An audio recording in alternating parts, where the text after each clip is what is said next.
Aquarians, let's see कि 23 दिसंबर 2023 के लिए divine message, goddess guidance, universal message क्या है। आज यूनिवर्स आपसे क्या कहना चाहते हैं, आपको क्या गाइड करना चाहते हैं। ये जो गाइडेंस है ये पर्टिकुलर आज के दिन के लिए हो सकता है कि आज के दिन आपको किस सिचुएशन में किस तरह से रिएक्ट करना चाहिए, क्या गाइडेंस फॉलो करना चाहिए सिचुएशन को लेकर के, या फिर ये गाइडेंस जो है वो आपके लिए पर्टिकुलर किसी सिचुएशन के लिए हो सकता है जिससे आप अभी गुजर रहे हो, जो आपकी ज़िंदगी में चल रही है और आपको समझ नहीं आ रहा कि क्या करना चाहिए, क्या सही है क्या गलत। तो ये उसके रिगार्डिंग भी हो सकता है। सो लेट्स सी एक्वेरियस की क्या मैसेजेस आते हैं। Alright, please universe, please divine power, please spirit guides, please give me the accurate message which are in our higher good. कुंभ राशि के लिए 23 दिसंबर 2023 का divine message, goddess guidance, please बताइए। And thank you so much, मैं आप लोगों के कमेंट्स जरूर पढ़ रही हूँ और जो भी पॉजिटिव फीडबैक मुझे मिला, क्योंकि ये वीक काफ़ी एक्वेरियंस के लिए काफ़ी अच्छा रहा है रिश्तों के मामले में या अपॉर्चुनिटीज़ के मामले में, तो मैंने वो 2-3 मैसेजेस देखे हैं। थैंक यू सो मच आपके फीडबैक के लिए। We have mirror, we have tower, okay, and then we have let them go tree, okay, mirror, tower and tree, और bottom energy है swords की, number 7. so number 7, number 4, number 3, number 9, number 18, number 17 आपके लिए significant हो सकता है।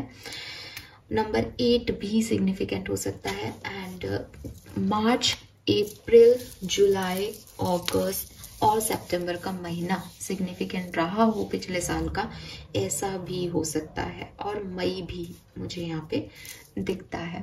सो Aquarians, 23 दिसंबर के लिए जो गाइडेंस आपके लिए आ रहा है वो आ रहा है कि आप किसी ऐसी सिचुएशन में हैं जहाँ आपको किसी चेंज की ज़रूरत है, किसी ट्रांसफॉर्मेशन की ज़रूरत है।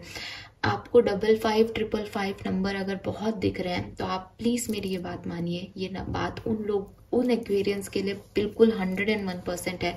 अगर आप बहुत 2-1 दिन से या काफ़ी लंबे समय से 555 या 55 की एनर्जीज को चैनल कर पा रहे हो, साइन देख रहे हो आप कि हाँ मुझे बार बार 55 दिखता है, किसी नंबर में 55 आ रहा है, या मुझे 555 जो है नंबर दिख रहा है, कहीं पे भी किसी के लाइक 555 है, किसी पे कमेंट है, घड़ी में टाइम ये हो रहा है, बट आप उसको फ्रीक्वेंटली कई बार ऑब्जर्व कर चुके हो और आपको पता है कि हाँ मैंने उस समय ध्यान भी दिया था। तो वो जो चीज़ है वो आपके लिए मैसेज है एक्वेरियस कि आपको अपनी लाइफ में किसी चेंज की ज़रूरत है। या तो आप उसे रजिस्ट कर रहे हो, यूनिवर्स वो चेंज आपकी लाइफ में लेके आ रहा है, बट आप उसे रजिस्ट कर रहे हो तो आप उसे रजिस्ट मत करो, उसे होने दो।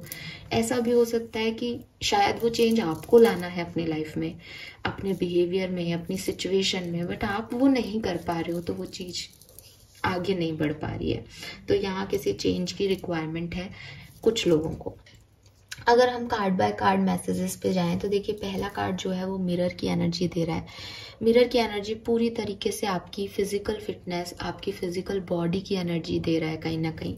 यूनिवर्स कह रहे हैं कि अगर आपको, ये मैसेज शायद कल भी था कुछ लोगों के लिए, कि अगर आपको आपकी बॉडी को लेकर के, आपकी फिटनेस को लेकर के, आपकी हेल्थ को लेकर के कोई कंसर्न है इन दिनों, आपको लोग कह रहे हैं कि यार तुम अच्छे नहीं दिख रहे हो, तुम मोटे हो रहे हो, तुम पतले हो रहे हो, या आपको खुद को लग रहा है कि सामने वाले लोग कितने अच्छे दिखते हैं, वो कितने दुबले पतले हैं, मुझे भी ऐसा होना है, मुझे भी ये करना है। आप किसी से इंस्पायर्ड हो रहे हो, किसी टेलीविजन एक्ट्रेस से, किसी मॉडल से, कोई आपका साथी है उससे। तो यहाँ पे आपको अपने अंदर चेंज लेके आना चाहिए, अपनी फिटनेस में, अपने रूटीन में, अपनी हेल्थ के मामले में पॉजिटिव चेंजेस की ज़रूरत है। लेकिन वहीं यूनिवर्स ये भी कह रहे हैं कि अगर आप कहीं बहुत ज़्यादा किसी से इन्फ्लुएंस हो रहे हो, बहुत ज़्यादा ही अपने आप को फिट करने की आपको एक ऑब्सेशन सा आ गया है कि आप 2-2, 2.5 घंटे जिम कर रहे हो, खाना आपने छोड़ रखा है, तो यहाँ आपको ये भी ध्यान रखना है कि किसी के कहने से, किसी के इन्फ्लुएंस की वजह से आप अपने आप को अच्छे की जगह हार्म ना कर लो, आप अपनी बॉडी को हार्म ना करो। बिकॉज आपको लगता है कि वो एक बॉडी है, और कई बार हम उसको एकदम जैसे कहते हैं ना कि ऐसे ग्रांटेड ले लेते हैं कि ठीक है, अम, रख लेंगे हाइजीन का ध्यान, रख लेंगे फिटनेस का ध्यान, क्या ही हो गया, कौन सी बड़ी चीज है, भगवान ने दिया है ना हाथ पैर सब कुछ। तो यूनिवर्स आपको कह रहे हैं कि इस बॉडी में ना आपका सोल रहता है। अब आप जब अपने लिए घर बनाते हो या घर देखते हो तो आप क्या देखते हो कि वेंटिलेशन अच्छा होना चाहिए, बड़ा सा घर हो तो बहुत अच्छा हो, छोटा भी है तो हम उसे सजा के रखते हैं क्योंकि हम उसमें रहते हैं। तो जहाँ आपकी आत्मा रहती है, जहाँ आपकी सोल को रहना है, वो बॉडी आप कैसे उसको इग्नोर कर सकते हो। तो आप उसमें किसी से इन्फ्लुएंस होके उसको खाना नहीं दे रहे हो, उसको प्रॉपरली नरिश नहीं कर रहे हो सिर्फ इसलिए कि आपको उसको प्रेजेंटेबल दिखाना है, तो वो किसी भी तरीके से सही नहीं है। तो यहाँ दोनों ही चीजें हैं, हेल्दी रखना है, अगर हेल्दी नहीं रख रहे हो तो आप उस पर ध्यान दो। अगर आप ओवर हेल्दी होने की वजह से, लोगों को दिखावा करने की वजह से अपनी बॉडी को हार्म कर रहे हो किसी तरीके से, तो भी आपको ध्यान रखना है कि आपको ऐसा नहीं करना है। बिकॉज ये जो बॉडी है आपका, ये आपका पैलेस है, ये आपका घर है, आपकी आत्मा का घर है। इसे आपको ध्यान रखना पड़ेगा, इसका आपको ध्यान रखना पड़ेगा। इस पे आपको जुर्म नहीं करना है अपने आप को प्रेजेंटेबल दिखाने के लिए। फाइन। जो सेकंड मैसेज है वो है टावर का। बहुत स्ट्रेस हो रहा है, बहुत मैस हो रहा है, बहुत ऑब्सेशन हो रहा है किसी चीज को लेके एक्वेरियस। अगेन हो सकता है हेल्थ को लेके हो रहा है, हो सकता है अपने आप को सुंदर दिखाने को लेके हो रहा है, या फिर ये बिल्कुल अलग मैसेज हो सकता है कि क्योंकि यहाँ पे चेंज के कार्ड में भी ना मुझे ये देखो हेयर कट लेती हुई दिख रही है, तो यहाँ पे कुछ तो एक्वेरियस ऐसे हैं जो अपने आप को सुंदरता के उसमें, या एक होता है ना कि बॉयज हैं तो मुझे जिमिंग करनी है, मुझे फिट रहना है, मुझे अच्छा दिखना है, उस वाले केस में आप लोग आ सकते हो। तो उन लोगों के लिए स्पेसिफिक मैसेज है कि भाई कुछ बदलाव अपने अंदर लाने की ज़रूरत है अपने आप को सुंदर दिखाने के लिए, लेकिन वो बदलाव किसी भी तरीके से ऐसे नहीं होने चाहिए जो आपके लिए हार्मफुल हो।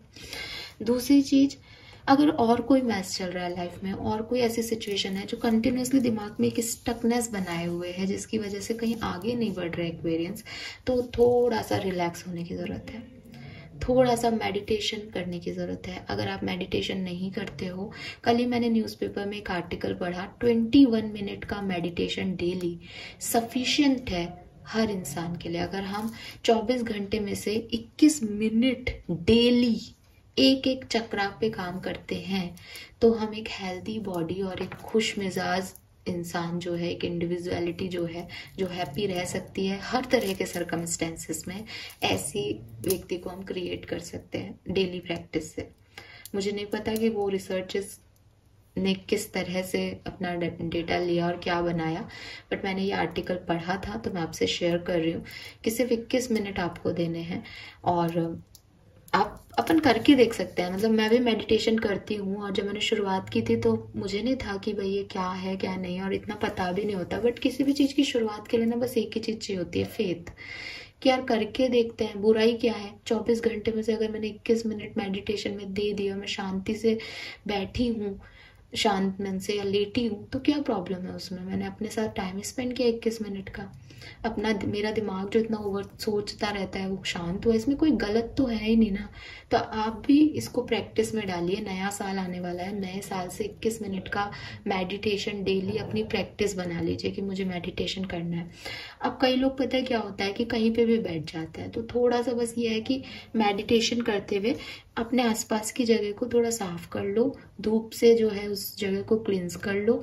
धूप बत्ती तो सबके घर में होती है, तो धूप से, कपूर से, इन सब चीज़ों से थोड़ा सा धुआं कर लो। धुएं से क्या है कि वो मतलब एक साइंटिफिक चीज़ है कि भाई वो कपूर का जो धुआं है या धूप बत्ती का जो धुआं है वो आपके सारे जो चारों तरफ की वाइब्स है उनको क्लियर कर देगा, माइक्रो बैक्टीरिया तक उससे चले जाएंगे। तो आपको वो करना है और फिर बैठना है 21 मिनट तक, तो वो आप 21 मिनट तक करो। यहाँ क्रिस्टल्स भी दे रखे हैं तो क्रिस्टल्स की भी हेल्प लो, बिकॉज रिलैक्सेशन बहुत ज़रूरी है। बिकॉज कोई ना कोई ऐसी चीज़ हो रही है जो कंटिन्यूसली ट्रिगर कर रही है। हमें लगता है कि हाँ ठीक है, भूल गए, एक दिन और निकल गया, ठीक है वो परेशान कर रहे हैं, हमने इधर उधर अपना मन लगा लिया, हम रो लिए थोड़ी देर, फिर लगता है ठीक है यार अब ठीक हो जाएगा, अगले दिन फिर वही हो रहा है, अगले दिन फिर वही आ रहा है।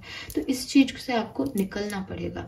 निकलना आसान नहीं है, बट डेली अगर आप प्रैक्टिस करोगे, डेली आप पॉजिटिव स्पेल बोलोगे, पॉजिटिव अफर्मेशन करोगे, क्रिस्टल्स के साथ वक्त बिताओगे, क्रिस्टल्स के साथ हीलिंग करोगे खुद की, तो वो डेफिनेटली आपको फल जो है वो दिखने लग जाएगा कुछ टाइम में। अभी कोई मैजिक नहीं है कि मैं तो आज मैडम रोज क्वार्ट्ज के साथ बैठी थी, हमारा तो यूनियन हुआ ही नहीं। अरे भाई ऐसे थोड़ी ना होता है, ठीक है। तो थोड़ा सा टाइम दो हर चीज को और फेथ रखो, चीजें होंगी, होती हैं चीजें, मैंने होते हुए देखी हैं चीजें एक्वेरियस, और मैं झूठ नहीं बोल रही हूँ। आप YouTube पे इतने लोग हैं वो आपको बताएंगे, वो होपोनोपोनो टेक्निक में रिसर्च कर रही हूँ अभी मेडिटेशन पे, तो वो कितने लोग हैं जो बोल रहे हैं कि हाँ हमारे साथ हुआ है। अभी वो झूठ थोड़ी बोल रहे हैं इतने लोग, भाई 10% लोग बोल सकते हैं, बट काफी लोग हैं यार, काफी सारा डेटा है जो कि कह रहा है कि होपोनोपोनो टेक्निक उनके लिए उनकी लाइफ में चेंज लेके आई। तो कहीं ना कहीं ये चीजें वर्क कर रही हैं, आपको विश्वास करके कोशिश करनी चाहिए अपनी लाइफ में, right. Then we have tree, let them go. So again ये वो चीज हो सकती है जो आप जिसमें स्टक हो, तो उसको आपको रिलीज करना पड़ेगा एक्वेरियस। ये कोई पार्टनर हो सकता है जो जाना चाहता है, उसे जाने दो। ये कोई पास्ट सिचुएशन है, देखो अभी हम ना इस साल के बहुत अहम मोड पे है, बहुत सही सिचुएशन में है हम। यहाँ पे आप 2024 में एंटर होने वाले हो और 2023 छूट रहा है। आज मैं 23 तारीख की रीडिंग कर रही हूँ, पूरे 7 दिन है आपके पास, बल्कि 7 से 8 दिन है, यानी पूरा एक सप्ताह मान लो आप कि आप 31 को बिल्कुल खाली रहना चाहोगे, किसी भी तरीके की नहीं, ना इधर ना उधर। तो पूरे 7 दिन है, पूरा एक हफ्ता है आपके पास। इस एक हफ्ते में जो चीजें 2023 में काम नहीं कर रही ना, वो रिश्ते जिनसे तकलीफ मिल रही है और कुछ नहीं मिल रहा, वो सिचुएशंस जो काफी चाबियां लगा ली, ए प्लान भी कर लिया, बी प्लान भी कर लिया, वो काम नहीं कर रही, वो इवेंट्स जो टफ थे निकल गए हो उनसे, लेकिन कहीं ना कहीं दिमाग में उनके एक्सपीरियंसेस हैं, इन सबको छोड़ने का टाइम है एक्वेरियस। इन सबको यहीं छोड़ के आगे बढ़ो। अगर आप अभी भी इस चीज को भी आगे ले जाते हो 2024 तक, तो आप एक और साल इन नेगेटिविटीज को अपने साथ लेके जाओगे। सिर्फ किसकी वजह से? क्योंकि आपका ऑब्सेशन है, क्योंकि आप रिलीज नहीं कर पा रहे हो। अगर ये आपकी होंगी, अगर ये जेन्युइनली आपकी हैं, ये ऑटोमेटिकली 2024 में बदल के आएंगी आपके लिए एक्वेरियस। और आप भी चाहते हो ना कि ये सिचुएशन ऐसे तो मैं नहीं लेके जाना चाहता या जाना चाहती, तो आप इन्हें यहीं छोड़ दो, 2023 में ही से छोड़ दो। तकलीफ होगी, दुख होगा, बट वो 7 दिन झेलो उस दुख को। 2024 में अपने आप से इस वादे के साथ जाओ आगे कि यार अब मैं खुश रहूंगा, जो है उसमें खुश रहूंगा। ये जो चीजें आज आपको लग रही हैं छोड़ते हुए कि ये नहीं जानी चाहिए थी, ये मेरी बहुत अटैच हूं मैं इनसे, ये जिंदगी में शुरुआत से आपके पास नहीं थे। आप अकेले आए हो दुनिया में, आपने उनसे पहले भी काफी वक्त देखा है। और अगर यहाँ पे कोई मुझे बोलना नहीं चाहिए, बट ऑफकोर्स ऐसी भी सिचुएशन हो सकती है कि कोई लाइफ भी नहीं रही किसी की, कोई फैमिली मेंबर्स थे आपकी लाइफ में जिनके अब नहीं रहे वो आपकी लाइफ में, और आप कहोगे कि मैम बचपन से थे हमारे साथ। तो आई एग्री कि आपने 2023 में ये दुख झेला जहां आपने अपने लव वंस को खोया, बट आपके लव वंस भी ये नहीं चाहते कि आप इस एनर्जी में रहो। मतलब आपको ये समझना होगा कि मूविंग ऑन या चेंज करना या ट्रांजिशन में जाना या आगे बढ़ना जिंदगी का एक यही नियम है, यूनिवर्स का एक ही लॉ है, वो है परिवर्तनशीलता। बदलना पड़ता है, हर एक चीज बदल रही है, वक्त अपनी गति से चल रहा है एक्वेरियस। और आप अगर उसके साथ आगे नहीं बढ़ोगे तो आप ही पीछे हो। आप देखोगे जब आपको होश आएगा कि काफी सारा टाइम आपने वेस्ट कर दिया। तो सही समय पे जागना जरूरी है, इसीलिए जो ओवरऑल एनर्जी आ रही थी वो थी चेंज लाओ। तो ये जो भी चीज है जो एक्चुअली में, ये वो चीज नहीं है जो खुशी दे रही है, ये वो चीज है जो नुकसान पहुंचा रही है, ये वो चीज है जो छूट नहीं रही, जिससे एक अटैचमेंट बन गया है। इसे छोड़ दो, इसे जाने दो। फाइन। सो ये है मैसेजेस आपके लिए Aquarius. Thank you so much reading को देखने के लिए। चैनल को लाइक और सब्सक्राइब जरूर कीजिएगा। Bye bye.